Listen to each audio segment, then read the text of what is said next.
नमस्कार, आपके साथ मैं रोहित कुमार। खबर है चिराग पासवान को लेकर के जो पहुंचे हैं अचानक से मिलने के लिए आरजेडी के पूर्व सांसद मोहम्मद शहाबुद्दीन के बेटे ओसामा से। दरअसल चिराग पासवान पटना में हैं, आज ही पटना पहुंचे हैं। दिल्ली से पटना आने के बाद नीतीश कुमार पे बेहद हमलावर नजर आए थे चिराग पासवान, तो अब वो पहुंचे हैं। दरअसल जो मोहम्मद शहाबुद्दीन हैं, उनकी जो पत्नी है, उनकी तबीयत ख़राब चल रही थी पिछले कुछ दिनों से। इसके बाद एक बड़े जो नेता हैं वो मिलने के लिए, उनका हाल चाल जानने के लिए पारस अस्पताल पहुंच रहे थे। इसी कड़ी में तेजस्वी यादव पहुंचे थे, मुकेश सहनी पहुंचे और उसके बाद अब पहुंच गए हैं खुद चिराग पासवान। वहाँ पर ओसामा साहेब जो कि मोहम्मद शहाबुद्दीन के बेटे हैं, उनसे मुलाकात चल रही है। तस्वीरें आपके सामने उसी दौरान की हैं। देखिए किस तरीके से ये पूरी मुलाकात हो रही है। बड़ी बात यह है कि चिराग पासवान आज ही दिल्ली से पटना लौटे हैं और उसके बाद उनकी जो यात्रा है, आशीर्वाद यात्रा, उसका अगला जो चरण है वो शुरू होने वाला है। और इन तमाम खबरों के बीच में आज जो है वो पहुँचे हैं वो पारस अस्पताल, जहाँ पर हिना साहब मोहम्मद शहाबुद्दीन की पत्नी, उनकी तबीयत ख़राब है, वहाँ पे वो भर्ती हैं। और वहाँ पर एक एक करके तमाम जो बड़े दिग्गज नेता हैं, जो चेहरे हैं, वो पहुँच रहे हैं मुलाकात करने के लिए, उनकी सेहत के बारे में जानकारी हासिल करने के लिए। तो तस्वीरें पटना के पारस की, और यहाँ पर चिराग पासवान और ओसामा के बीच है वो मुलाकात चल रही है।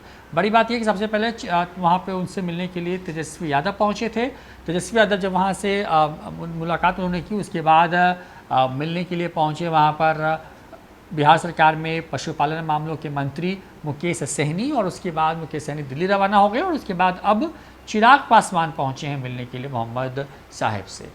मोहम्मद शहाबुद्दीन के निधन के बाद से लगातार एक तबका जो है वो आरजेडी से अपनी नाराज़गी जाहिर कर रहा है। हालांकि तेजस्वी यादव या फिर तेजप्रताप यादव ने इस नाराज़गी को दूर करने की तमाम कोशिशें भी की हैं।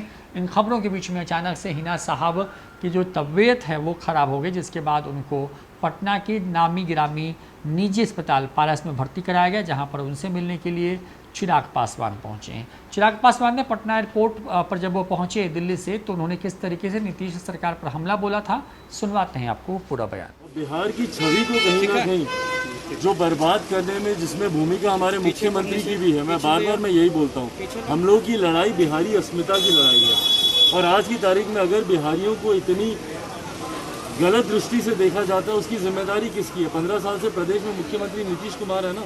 मैं तो बार बार मैंने बोला ही इस बात को कि भैया बिहारी शब्द तक को गाली बना दिया गया। मैं अगर अपने नाम के आगे अगर मैं बिहारी जोड़ता हूँ, युवा बिहारी लिखता हूँ, इसीलिए लिखता हूँ क्योंकि आप दूसरे प्रदेश में चले जाइए, बिहारी शब्द गाली बना दिया गया। आपको बिहारी बोलकर आपके ऊपर लाठी चलाई जाती है, आपको पीटा जाता है, आपको अपमानित किया जाता है। और आज जिस तरीके से राष्ट्रीय स्तर पर आप देख लें, कोई एक ऐसी अच्छी खबर है जो बिहार के बारे में आती हो, बिहार बाढ़ को लेकर, अपराध को लेकर, यहाँ पर भ्रष्टाचार को लेकर, यहाँ पर बिगड़ती स्वास्थ्य शिक्षा सेवाओं को लेकर, सिर्फ यही तमाम कारण है जिसकी वजह से बिहार सुर्खियों में रहता है। पर हाँ, उसके बावजूद मेरी लड़ाई मेरे बिहारी स्वाभिमान की है, मेरी बिहार की खोई हुई शान की है, पहचान की है। पर हाँ, अगर कोई इस तरीके की भाषा का इस्तेमाल बिहारियों के लिए या बिहार के लिए करता है, तो लोक जनशक्ति पार्टी कड़े शब्दों में उसकी निंदा करती है और आने वाले शब्द में बिहारी अपनी शान को बरकरार कर दिखा देंगे। चाचा जी ने आपकी यात्रा आप शुरू कर रहे हैं, पूरे बिहार का दौरा करेंगे, शुभकामनाएं।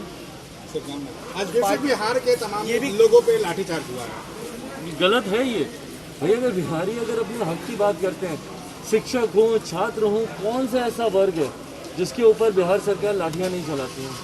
और मेरी कारण मेरी समझ के परे है कि क्यों भैया, अगर जब हम अपने हक की बात करते हैं, आप हमारी बात को सुनते नहीं हैं। चिराग पासवान क्या करता है? अपनी बातों को आप तक पहुंचाना चाहता है ना। नीतीश कुमार जी को, बिहार सरकार को मुझसे दिक्कत कब से शुरू हुई? जब से मैंने बिहार फर्स्ट, बिहारी फर्स्ट की मैंने बात करनी शुरू की। आप हमारी बातों को सुनेंगे नहीं, मिलने का आप हम लोग को समय देंगे नहीं। मैं सिर्फ अपनी बात ही नहीं कर रहा हूँ, मैं इन तमाम लोगों की बात कर रहा हूँ जिन पर आप लाठियाँ चलाते हैं, जिसमें शिक्षक हैं, जिसमें छात्र हैं, जिसमें भर्ती वाले लोग हैं। आप इनके ऊपर लाठियाँ चलाते हैं तो ये अपनी बातों को रखेंगे कैसे? या तो आप इनको समय दें।